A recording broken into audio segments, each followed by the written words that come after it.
everyone, and welcome to the Foundational Paediatric Spirometry Certificate of Competence short course presented by the Pan-African Thoracic Society.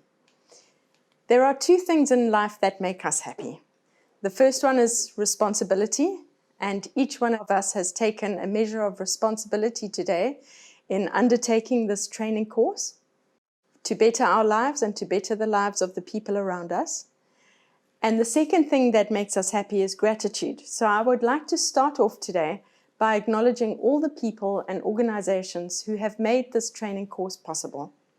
So firstly, I'd like to thank the Medical Research Council unit in the Gambia, at the London School of Hygiene and Tropical Medicine, and the United Kingdom Research and Innovation Global Challenges Research-funded Challenge Cluster for Post-TB Lung Health in Children in Sub-Saharan Africa project for helping to make this Pan-African Thoracic Society foundational pediatric spirometry training opportunity possible in the adaptation of the previously developed foundational spirometry training course, and for taking this program to the next level in advancing the training content onto an e-learning and this audiovisual platform.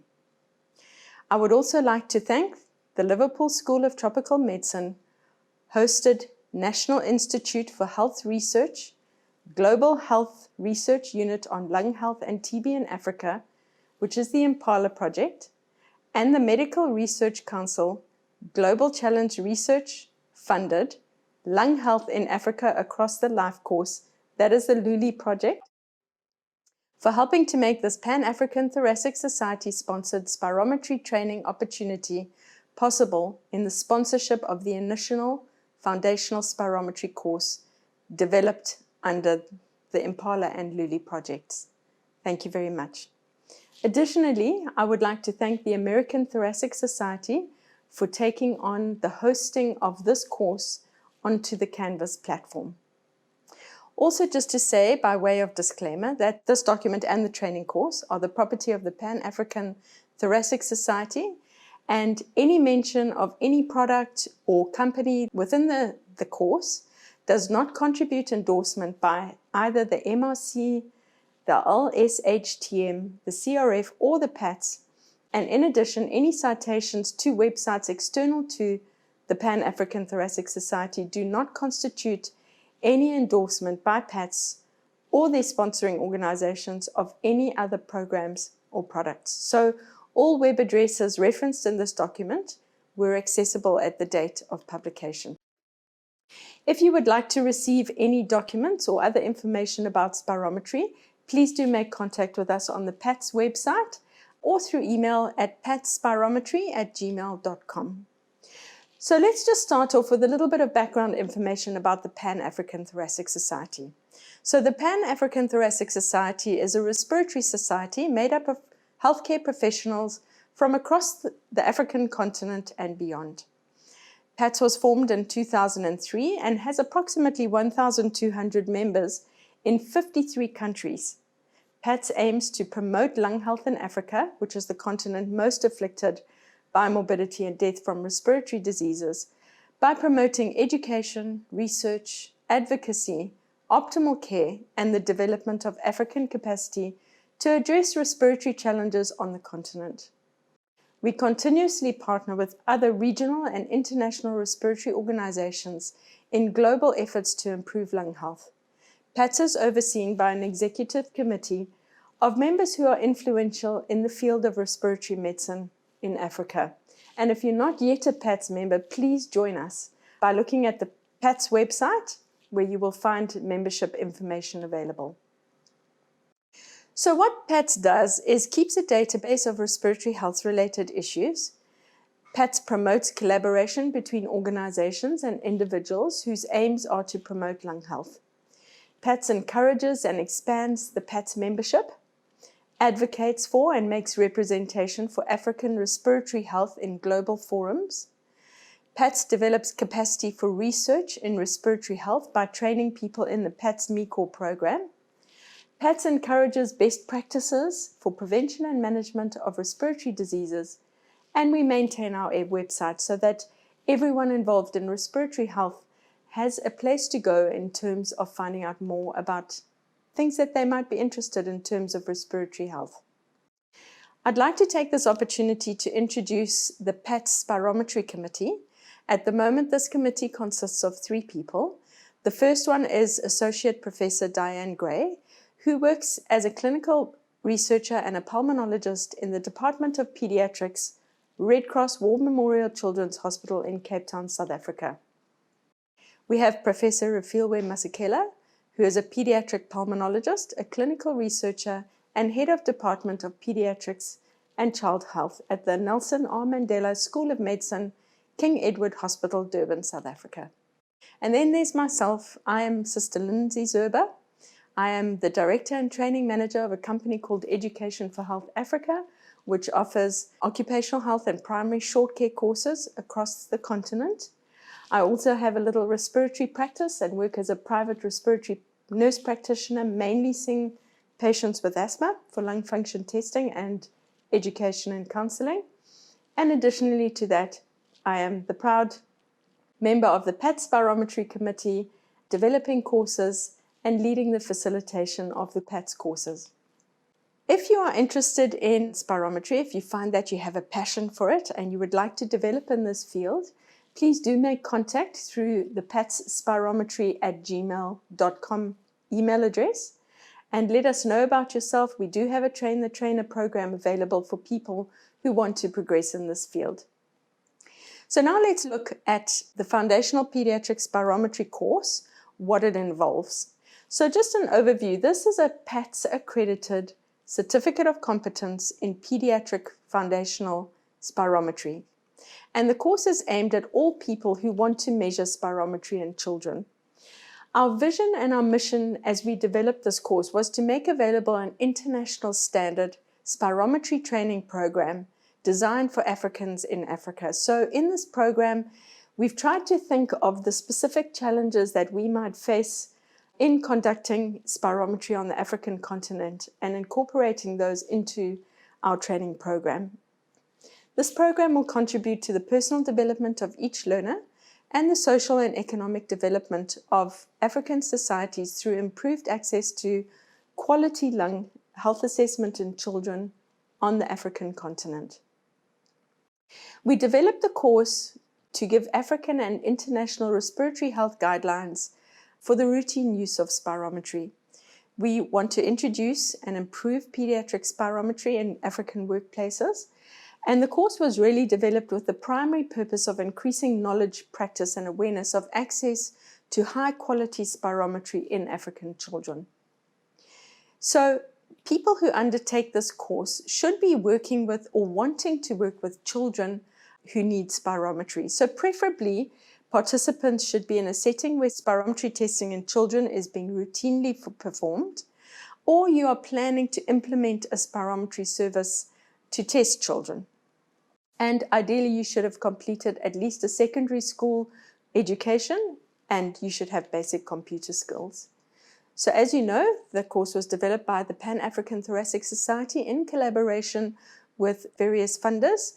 And for this particular pediatric spirometry training course, as I mentioned before, we are running together with the Medical Research Council unit in the Gambia at the London School of Hygiene and Tropical Medicine through the Post-TB Lung Health in Children in Sub-Saharan Africa project. So the program aims and objectives. This PATS accredited Certificate of Competence in Foundational Pediatric Spirometry short course provides pediatric spirometrists with the skills, the knowledge, and the specific competencies required to perform spirometry on children to international standards and guidelines in any work setting. So it would be wonderful if any country is already conducting spirometry testing. It would be good to have knowledge of the country-specific norms for testing and for referral if there have been any developed and are in place. In terms of accreditation and endorsement, the course, as you know, is PATS endorsed and is accredited for CPD points through the South African Medical Association. Learning outcomes, what will you be able to do when you finish taking the course? Firstly, you'll be able to conduct a valid linearity check. So it's important that we know that our equipment is working correctly before we go ahead and test.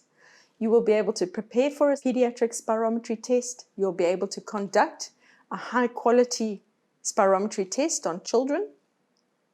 You'll be able to evaluate, record, and report the pediatric spirometry test result. You'll have a considerable amount of knowledge on the special requirements needed when testing children with spirometry. You'll be able to implement quality assurance processes to ensure the accuracy of the pediatric spirometry test result. And lastly, you will learn strategies to incorporate spirometry testing systematically into routine clinical practice. So what is the program structure? How is this going to take place? So the first thing we're going to do is we're going to ask you to look at the latest spirometry guidelines and to read through those so that you have some background knowledge on spirometry. We're going to ask you to undertake a pre-training knowledge quiz. So that is a short 15-mark multiple choice question which you will undertake before and then again after training, just so that we can measure knowledge transfer from the course and look for places where we need to improve the content. After you've done the knowledge quiz, you're going to undertake the learning content for 10 chapters in pediatric spirometry. This includes theory and it also includes practical demonstrations. You will attend practical pediatric spirometry demonstrations. We will show you how to conduct pediatric spirometry. Then at the very end of the course, once you've gone through all the content, you will undertake a theoretical assessment, a practical assessment, and then you will undertake a portfolio of evidence. What that means is that once you've done the learning, you'll go back into your workplace to apply what you've learned by conducting 5 linearity calibration checks and conducting at least 10 spirometry tests on children. And there are specific requirements which you would be shown later on in the training course. After that, we would ask you to complete the post-training knowledge quiz, which I just spoke about, complete a training evaluation. And just so that you know, depending on your level of knowledge and how you learn, this course will take you about 50 to 60 hours to complete in total. Should you acquire everything you need in the assessment process, you will then attain a PATS endorsed Certificate of Competence in Foundational Pediatric Spirometry Testing. We would then, after that, recommend refresher training approximately every 3 to 5 years. And just so that you know that there are various forms that you can take the learning in. The one is face-to-face for some who are able to do that. The second way is a live facilitator-led online training. There's an e-learning platform, and then there's the audio-visual, which you are enjoying at the moment. So just a little bit more about the assessment processes for competency, that you know exactly what you're going to need to do. Firstly, we're going to ask you to undertake the end of chapter questions. So at the end of every chapter, there are some various types of questions, true and false, multiple choice, matching descriptions to labels, things like that. And each one will have a 25 marks. You won't be able to go on to the next chapter until you've completed the end of chapter questions. Later on in the course, once you've finished all the training content, you will undertake your theory exam. What you can expect is an online 80-mark theory questions, various things, again, multiple choice, true and false, matching, filling in words, okay, 80 marks worth of questions on that. Then you will have a practical assessment. And the practical assessment is done in 3 sections. We will ask you to conduct and report on a linearity calibration check. Then you would need to conduct a spirometric assessment on a child, is the second section. And the third section is when you then evaluate that test report for validity and you interpret the test result. After this, we would ask you to go back into your workplaces when you've finished the learning, go to the workplace, conduct 5 linearity calibration checks, conduct 10 spirometries on children, and submit those to us for assessment. When you have met all the criteria for assessment, you will receive your certificates of competence. So just to reassure you that there is a quality assurance system in place. The PATS Spirometry Committee has looked through all the training material. All of us have collaborated together to bring you the very best training content that we've been able to. All the assessment processes have been agreed and reviewed by the Spirometry Training Committee. And then just in terms of looking forward, what we would love to do is to develop this training content into other languages so that everyone on the African continent can learn in their own language. And that is one of our greatest wishes and the next step that we wish to take with these programs. We'd also love to get a learner management information system that can help us to keep better track of our students. We have created and we do have spirometry refresher training, which we just want to fine-tune that as people have started developing and they've undertaken the certificate of competency, they can come back for refresher training at various time points. And then lastly, we're hoping to do similar courses to what you're going to experience now for other pulmonary function tests. So I hope you will enjoy the program, and let's go on to chapter 1.